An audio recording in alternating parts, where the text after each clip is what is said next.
स्वागत है आपका और एक नए वीडियो में और एक नए टॉपिक के साथ। मैं हूं डॉक्टर देवू और मैं हूं राजेश। फ्रेंड्स, आज का जो वीडियो है जिसका टाइटल है इजराइल पर ओआईसी का रवैया देख लाल टोपी ने दिया वार्निंग, पाकिस्तान मीडिया में छाया मातम। ये लाल टोपी को हर जगह पे घुसने की आदत है। जब वॉर स्टार्ट हुआ तब ये बंदूकें लेके जो बाहर निकल गया था, वो प्रैक्टिस कर रहा है। इसको है ना पिछवाड़े को कुछ लगाओ यार और उसको उड़ा दो का मतलब है कि हाँ, इजराइल पे भेज दो इस लाल टोपी को और कहाँ पे गाजा पट्टी में भेजो तो उसके दोनों बम पे इतनी गोलियां पड़ेगी ये उठ नहीं पाएगा। बट इसको मारना मत, इजराइल आर्मी को मैं यही बोलूंगा, इसको मारना मत, इसको इतना जलील करना कि उसकी जिंदगी बस आपका ही नाम जपता रहे। तो चलो दोस्तों, पहले वीडियो देखते हैं। वीडियो देखने से पहले चैनल पे पहली बार आए हो और सब्सक्राइब ना किया तो सब्सक्राइब जरूर से कर लीजिएगा। वीडियो अच्छा लगे तो लाइक शेयर जरूर से कीजिए। चलिए वीडियो स्टार्ट करते हैं।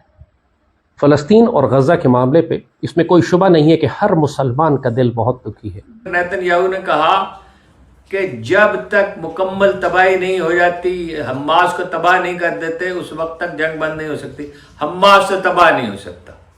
अच्छा, कई दिहाइयां गुजर जाने के बाद भी हम एक नहीं हो सके हैं। नील के साहिल से लेकर काशगर की गलियों तक करोड़ों मुसलमान तो बसते हैं, लेकिन शायद उनके दिल ईमान से खाली हैं।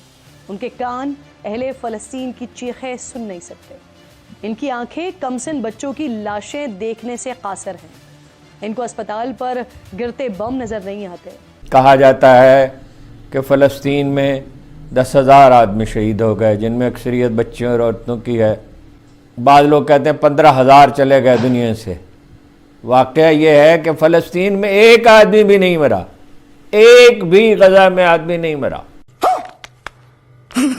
नमस्कार दोस्तों, मैं हूं सौरभ एक और नए वीडियो के साथ। दोस्तों, आई होप आप सब अच्छे से होंगे और सेफ होंगे और अच्छे से दिवाली मनाए होंगे। लेकिन पाकिस्तानी मीडिया का क्या ही कहना भाई, लॉजिक इन लोगों का एक नेक्स्ट लेवल लॉजिक होता है। अब ये बात अभी तक इन लोगों को समझ में नहीं है कि भाई आजकल के दुनिया जो बनी हुई है ना, वो किसी का हेल्प, अपना नुकसान नहीं करवाती, वो अपना बेनिफिट देखती है। कि ओआईसी का मीटिंग हुआ फ़लस्तीन और गजा के ऊपर, इजराइल के ऊपर कि भाई उन लोग का ऐसा वैसा हो रहा है, लेकिन रिजल्ट जीरो। इससे पहले भी मीटिंग हुआ था, उसका भी रिजल्ट जीरो। तो ये कुछ हो नहीं सकता। कोई अपना आजकल के डेट में नुकसान करवाना नहीं चाहता। ये बात पता नहीं कब पाकिस्तानियों को समझ में आएगा खुद, लेकिन पाकिस्तान भी खुद यही चीज़ देख रहा है। अगर इसको ज़्यादा हमदर्दी है तो भाई चले जाना चाहिए लड़ने, लेकिन नहीं जाएंगे नहीं, लेकिन दूसरे को जरूर पिनअप करेंगे कि भाई तुम ये करो तो तुम ये करो। तो चलिए देखते हैं, सबसे पहले इस वीडियो को देखते हैं और अगर वीडियो अच्छी लगे तो वीडियो को लाइक जरूर से कर दीजिएगा, चैनल पर नए चैनल को सब्सक्राइब कर लीजिएगा, बेल आइकन प्रेस करना ना भूले ताकि हर आने वाली लेटेस्ट वीडियो का नोटिफिकेशन आपको मिल सके। तो चलिए देखते हैं, सबसे पहले इस वीडियो को स्टार्ट करते हैं, फिर मिलते हैं वीडियो एंड में। गजा में बर्बरियत जारी है, पानी नहीं है, बिजली नहीं है, गजा नहीं है, छत नहीं है, इलाज नहीं है। और ईरानी वजीर खारजा ने कहा है, अब्दुल्लाहियान ने, कि जंग फैलती नजर आ रही है। उन्होंने कहा कि बड़ी नाकबात अंदेशी का मगरब मुजाहरा कर रहा है, खुद अमरीका भी। उन्होंने कहा कि आप ये समझते हैं कि जंग जारी रही तो मिस्र, पाकिस्तान और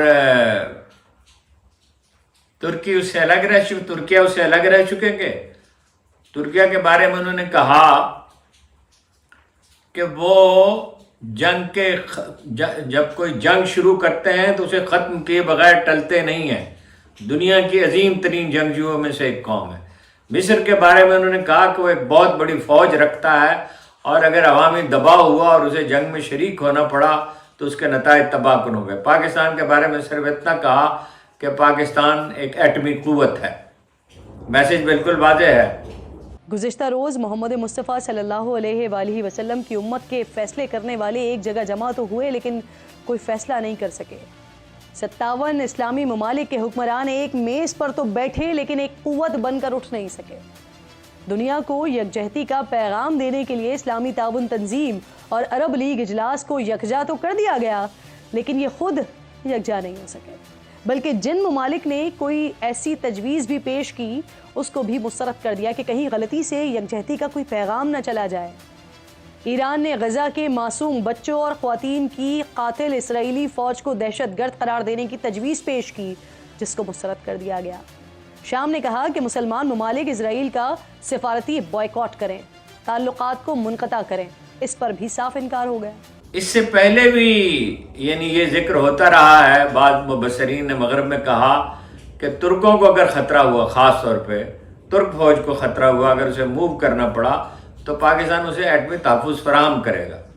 लेकिन ये तो जाहिर है कि अगर आलम इस्लाम पूरा बेचैन होगा और जंग फैल जाएगी, जंग इसराइल क्या जंग लड़ेगा, हमास के साथ पूरा डिवीजन उन्होंने रिजर्व डिवीजन भी तलब कर लिया है, और हमास के जंगजुओं का नुकसान नहीं हो रहा, बच्चों को कत्ल कर रहे हैं, सिर्फ औरतों को। 7 अक्टूबर से जारी जंग में इसराइल के हामी गैर मुस्लिम ममालिक ने हमास की मजम्मत नहीं बल्कि फ़लस्तीनियों की मरम्मत वाली पॉलिसी अपनाई है।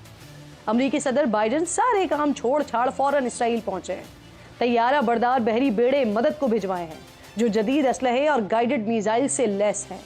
बाइडन के दौरे के अगले रोज ही बरतानवी वजीर आजम ऋषि सुनक भी इसराइल पहुंचे और नेतन्याहू से मुलाकात करके यकजहती का पैगाम दिया है।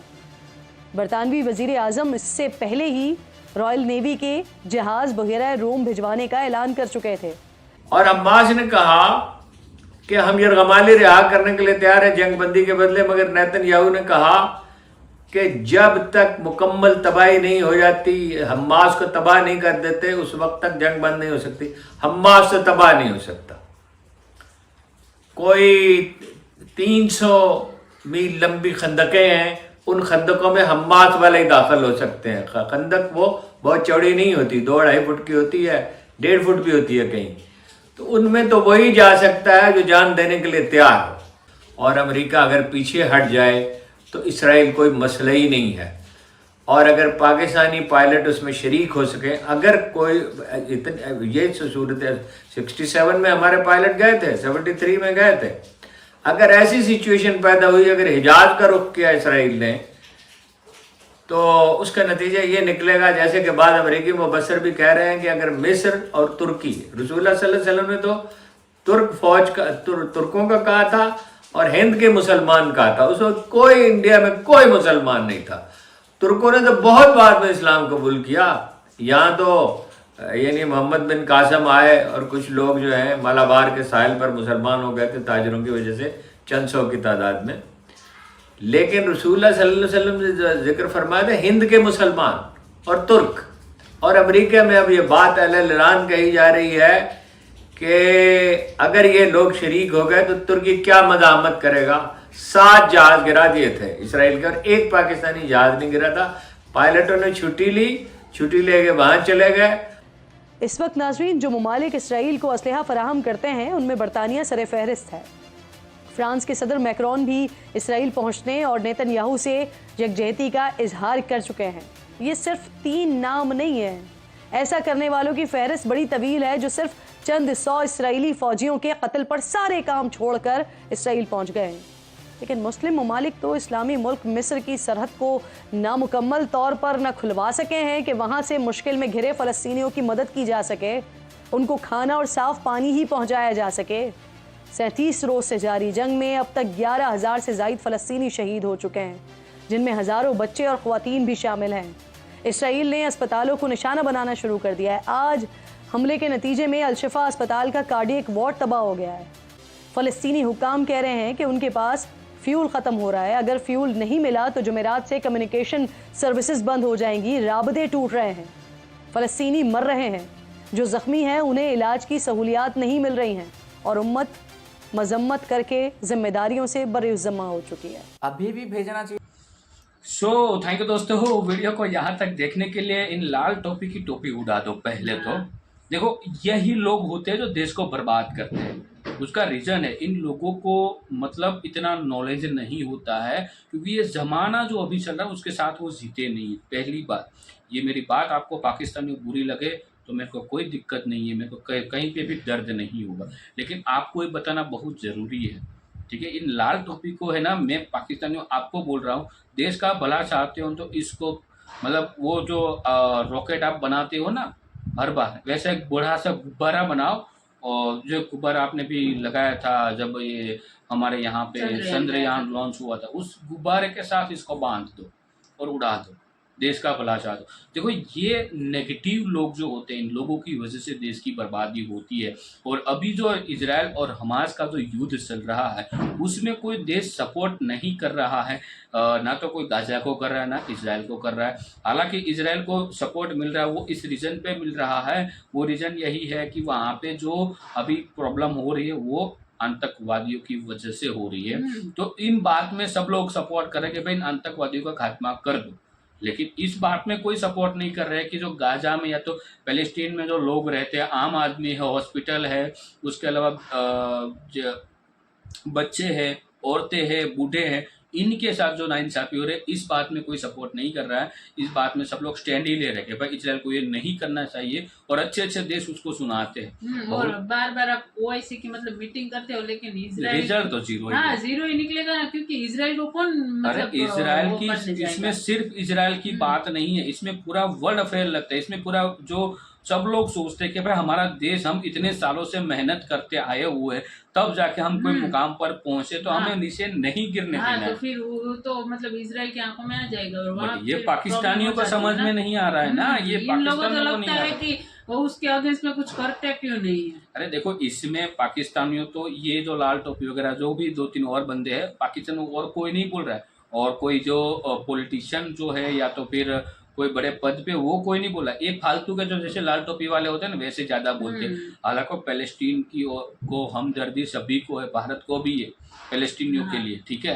ये गाजा में जो आतंकी है ना उनकी बात हो रही है। हाँ, और ये सब मतलब ये लाल टोपी उसका मतलब इन वो लोगों को समझ पेट में प्रॉब्लम हो रही है। समझ में नहीं आता है, इसी वजह से तो बोलते हैं ओरिजिनलिटी क्या है, क्यों युद्ध हो रहा है, इसका कोई हम भी इजराइल को कह रहे कि भाई आप पहले घोषित करो या तो साबित करो कि इजराइल और पैलेस्टीन दोनों अलग कंट्री है, ठीक है, तब जाकर कुछ सपोर्ट मिला। लेकिन उसमें तो 100% भारत ने ना तो सपोर्ट किया ना कुछ, मतलब जो वोटिंग हुई थी उसमें न्यूट्रल ही बोला जो गाजा में हो रहा था।